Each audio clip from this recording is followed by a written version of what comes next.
کچھ چیزیں ہیں جو بزرگوں کا عمل ہے وہ میں بتاؤں گا. اعلیٰ حضرت فاضل بریلوی رضی اللہ تعالیٰ عنہ نے لکھا ہے کہ نکاح کرنے کے بعد دولہا اپنی دلہن کو اپنے گھر لائے تو کچھ کام کر لینا چاہیے. نوجوان جن کا نکاح نہیں ہوا ہے وہ اس پر عمل کر سکتے ہیں. وہ یاد رہے اگر ان کو بات میری طرف سے ایک مشورہ, اور جن کا ہو چکا ہے بس وہ دعا کرتے رہے. پہلے تو یہ ہے کہ حضرت آدم علیہ السلام کا جب نکاح ہوا تھا جنت میں ہوا ہے. یہ بھی دیکھیں یہ نکاح اس وقت ہوا ہے جب ابھی نماز بھی فرض نہیں تھی. جنت میں کوئی عبادت نہیں لیکن نکاح ہو گیا تھا. اور رشتہ جو بنا ہے سب سے پہلا رشتہ ماں اور بیٹے کا رشتہ, یا باپ اور بیٹی کا رشتہ, یا بھائی بھائی کا, یا بھائی بہن کا رشتہ نہیں. سب سے پہلا رشتہ شوہر اور بیوی کا, اور یہ جنتی رشتہ ہے. اس سے ہی لوگ کڑ رہے ہیں, آج جل رہے ہیں.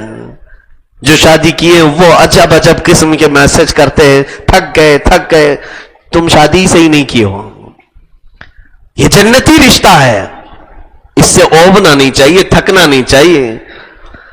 حضرت آدم علیہ السلام جب حضرت حوا پیدا ہو گئی, اب مجھے بتائیے ایک انسان ہے پورے جنت میں آدم علیہ السلام, دوسرا کوئی نہیں. اور پیدا ہوئی ایک عورت, ان کے علاوہ کسی اور کے لیے ہو سکتی تھی, وہ بنائی گئی ہے حضرت آدم کے لیے. اس کے باوجود حضرت آدم علیہ السلام کو اللہ نے فرمایا تمہیں چھونا حلال نہیں. ابھی ایک ہی تھی, ان کے لیے تو تھی. یہاں پتہ نہیں تمہارے لیے ہے ہی نہیں, اس کو چھونے کی کوشش کر رہے ہو تم, پتہ بھی نہیں ہے. وہاں ایک ہی تھی آدم علیہ السلام کے لیے, اور ان کو بھی چھونے سے منع کیا. رب تعالیٰ نے فرمایا اے آدم اسے تم نہیں چھو سکتے. کہا پھر کہا اس کا مہر ادا کرو. یہ قانون جنتی ہے, مہر ادا کرو اس کے بعد تمہارے لیے حلال ہوگی. مہر کیا دوں مولا؟ رب تعالیٰ نے فرمایا تمہاری اولاد میں اخیر زمانے میں میرے ایک حبیب نبی پیدا ہوں گے جن کا نام محمد ہوگا, زمینوں پر آسمانوں پہ احمد ہوگا. اس نبی پر تم 20 بار درود بھیجو, یہ تمہارا مہر ہے. یہ علامہ عبدالحق محدث دہلوی رحمت اللہ علیہ نے اس کو لکھا ہے اپنی کتاب مدارج النبوہ میں. میرے عزیزوں, آدم علیہ السلام کے لیے بی بی حوا حلال ہوئی. اب میں جو چیز بتانا چاہ رہا ہوں, حضرت آدم علیہ السلام, حضرت بی بی حوا ان کے لیے جو حلال ہوئی, وہی یہاں پر میں نوجوانوں سے بھی کہوں گا تم مہر جو بھی باندھتے ہو باندھ لو, 5,000 7,000 10,000 تمہاری حیثیت کے مطابق. لیکن ساتھ ہی تمہاری دلہن گھر پر آنے سے قبل ہی مصطفیٰ کریم صلی اللہ علیہ وسلم کی ذات پر تم بھی درود پاک بھیجو. 20 نہ صحیح 100 مرتبہ تم اپنی طاقت استعداد کے مطابق جتنا ہو سکے, تاکہ یہ شریعت کا جو قانونی مہر ہے وہ پیسوں سے تم نے ادا کر دیا, اور جو آدم علیہ السلام کا جنتی مہر ہے وہ بھی تم سے ادا ہو جائے. ایک تو یہ طریقہ, یہ میرا مشورہ ہے. اعلیٰ حضرت اللہ تعالیٰ عنہ نے جو فرمایا وہ یہ ہے کہ دلہن کو گھر پر لائیں تو پہلے اس کے گھر پہ داخل ہونے سے پہلے ہی اس کے پیر دھل لو, اس کے پیر دھل لو, اور اس کے پیر کے دھلے ہوئے پانی کو گھر کے چاروں کونوں میں ڈال دو. چاروں کونوں میں ڈال دو, اللہ رب العزت خوب برکت نازل فرمائے گا, برکت آئے گی.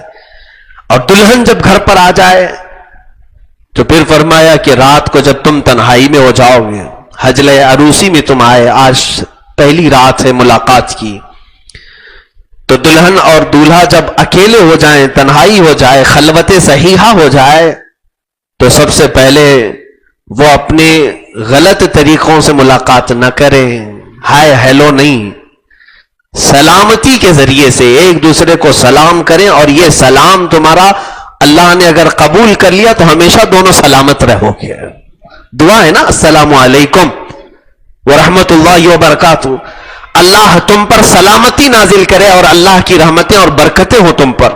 دلہن اگر پہلے سلام کر رہی ہے تو دولہے کے لیے, یا دولہا اگر پہلے سلام کر رہا ہے تو دلہن کے لیے. لیکن کوئی اس میں یہ ضروری نہیں ہے کہ پہل کسے کرنا چاہیے، جو چاہے کر سکتا ہے. سلام کے ذریعے سے ابتدا ہو.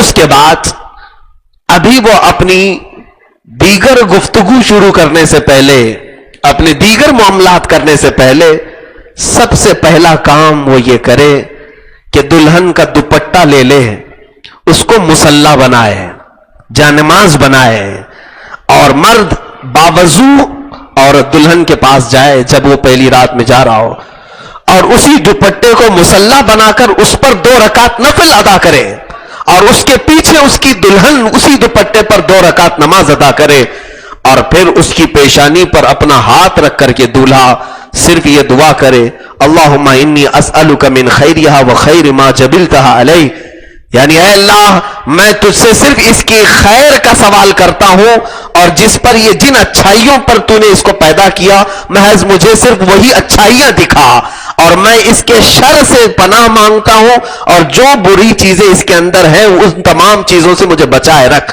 یہ دعا کے بعد آگے کے معاملات کریں.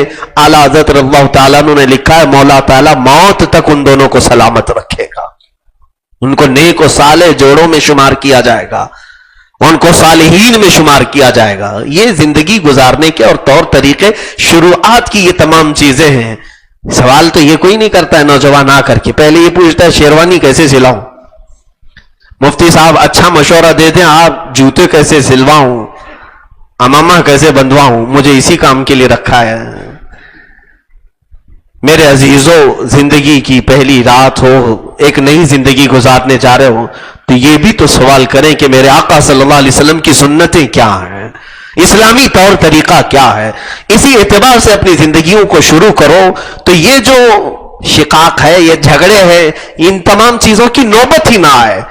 میں یہی دعا کرتا ہوں مولا تعالی ہم سب کو جنتی لطف دنیا میں بھی عطا کرے اور آخرت میں بھی عطا کر رہے ہیں، اور بیوی کو بوجھ نہ سمجھیں، اور کوئی بیوی اپنے شوہر کو بوجھ نہ سمجھے، اور جس نے یہ سوچ لیا ابھی سے، اور حقیقت میں اللہ اسے بوجھ بنا کے ہی رکھے گا. جس نے سوچا یہ بیوی میری بوجھ ہے، روزانہ کچھ نہ کچھ مانگتی رہتی، تم نے دماغ میں جیسے اس کو بوجھ سمجھا، رب تعالیٰ نے تمہارے لیے اس کو بوجھ ہی بنا دیا. اور تم اگر یہ سوچتے کہ اللہ تعالیٰ نے میرے حوالے اس کو کیا ہے، میں ذریعہ بنا ہوں اس کے رہن سہن کا، اس کے کھانے پینے کی، اس کی تربیت کا، تو اللہ تبارک و تعالیٰ ایسے آسانی سے تمہارے لیے رزق کے دروازے کھولے گا، تمہیں پتہ بھی نہیں چلے گا. ایسی جگہ سے رزق آئے گا جہاں تمہارا گمان بھی نہیں ہوگا. بوجھ نہ سمجھے، نہ عورت مرد کو بوجھ سمجھے، نہ مرد عورت کو بوجھ سمجھے. یہی زندگیوں کے اسلوب ہے میرے عزیزوں. اللہ خیر والے معاملات فرمائے. ایک ہی آیت کی میں تفسیر کر سکا، دوسری آیت انشاءاللہ کل عرض کرتا ہوں. وآخر دعوانا ان الحمدللہ رب العالمین.